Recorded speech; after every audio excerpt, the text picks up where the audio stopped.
ভোগান্তি যে শুধু রেলপথে তা কিন্তু নয়, ভোগান্তি সড়ক পথেও।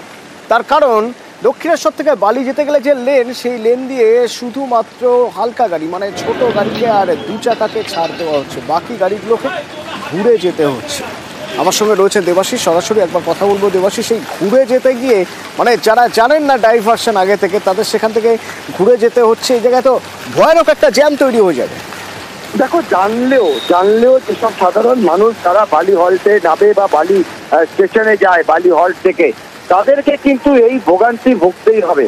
তাদের জন্য কিন্তু বড় সমস্যা, তার কারণ তাদেরকে গোটা টোল ট্যাক্স ঢুকছে, তারপর তাদেরকে ঘুরে তাদেরকে অনেকটা রাস্তা হেঁটে তাদেরকে পৌঁছতে হবে বালি স্টেশন। ফলে এই বা যারা বেলুড়ের দিকে আসবে তাদেরকেও কিন্তু একই রকম ভাবে টোল ট্যাক্সে নেবে, তারপর প্রায় 1.5 থেকে 2 কিলোমিটার পায়ে হেঁটে তাদেরকে বেলুড়ে আসার জন্য জায়গায় পৌঁছতে হবে, অর্থাৎ বালিহট স্টেশনের কাছে মেন রাস্তায় আসতে হবে। ফলে এই সমস্যা থেকে মুক্তি পেতেই কিন্তু কার্যত সাধারণ মানুষ কেউ পাঁচিল টপকাচ্ছে, কেউ কার টপকাচ্ছিল। অবশেষে ঘটনাস্থলে পৌঁছায় পুলিশ এবং পুলিশ গিয়ে এই যে